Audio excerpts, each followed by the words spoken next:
Ito pong si Romualdez ay mukhang maaabsuelto na ho, mga kababayan. Naku po.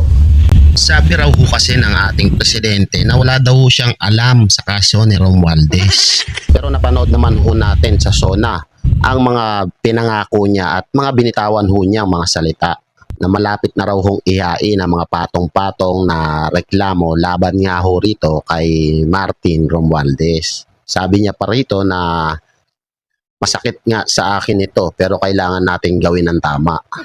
Alam niyo mga kababayan, sa totoo lang para sa akin, hindi talaga ako naniniwala na makakasuhan nila itong si Martin Romualdez. Alam niyo kung bakit? Kasi pag kinasuhan nila si Martin, hindi magpapakulong yan. Lalo na pag plunder, ikukulong muna siya habang nagtatrial. Hindi papayag yan. Kaya kapag siya ay nakasuhan at madiin sa kaso, paniguradong kakantayan. At malamang sa malamang, sintonado yan. At papunta nga yan dito kay Marcos Jr. Alam naman ho namin na hindi mo gagawin yan, Mr. President. Pipigilan nyo na makasuhan talaga itong si Romualdez. Bakit?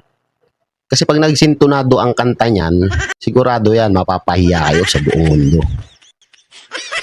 At malamang mapatalsik pa kayo sa pwesto. Kaya hindi nyo pinipwersa na makasuhan itong si Romualdez. At yung ginagawa po nitong si Marcos Jr. ay puro pakitang tao lang ho yan. Puro pangako, puro salita. Wala naman ay papakitang resulta. Kaya yung style ng politics nito ni Marcos Jr. ay ginagaya na ho nitong si Risa Hontiveros. Puro na lang ho forma, kulang naman sa action. Katulad na lang nga ho ng testigo ng ombudsman na magsasabing si Martin Romualdez ay nagnakaw ng pera sa flood control ay yung 4 na Marines. At maaalala ho natin mga kababayan na meron ho silang sinumpaang salaysay na nagsasabing sila ay nag-deliver talaga ng pera sa bahay ni Romualdez.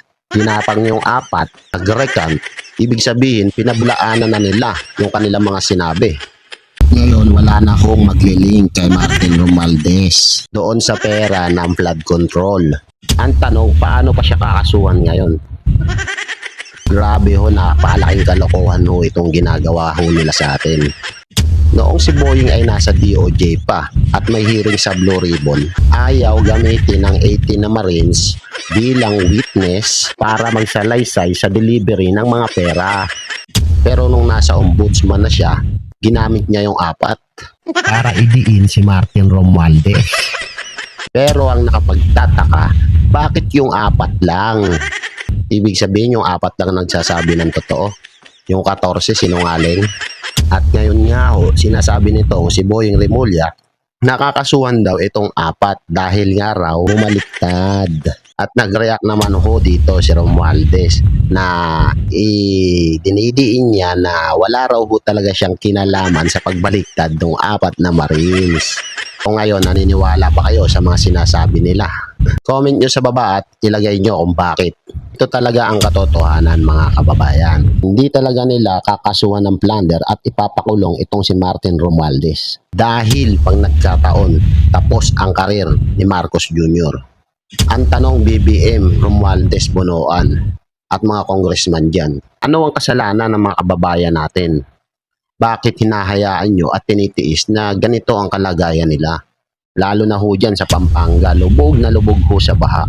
Tiruin nyo ho, kailangan pa nilang magbangka para makarating lang sa kanilang bayan. Lalong-lalo na ho dyan sa Makabebe. Kailangan pa hong gumamit ng dump truck para makalabas-pasok lang ho sila dyan.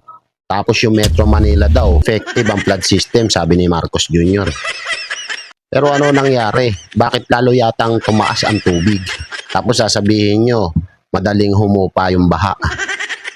Grabe na kayo.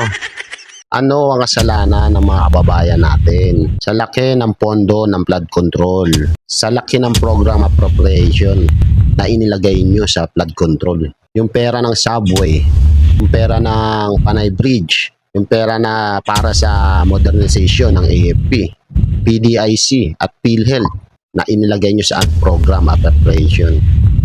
Tapos inilipat nyo sa flood control. Pero bakit ganito pa rin ang nangyari? Ganito na ba talaga tayo ngayon? Kapala na ng mukha. Bahala na yung iba, basta kayo sagana. Mga piste.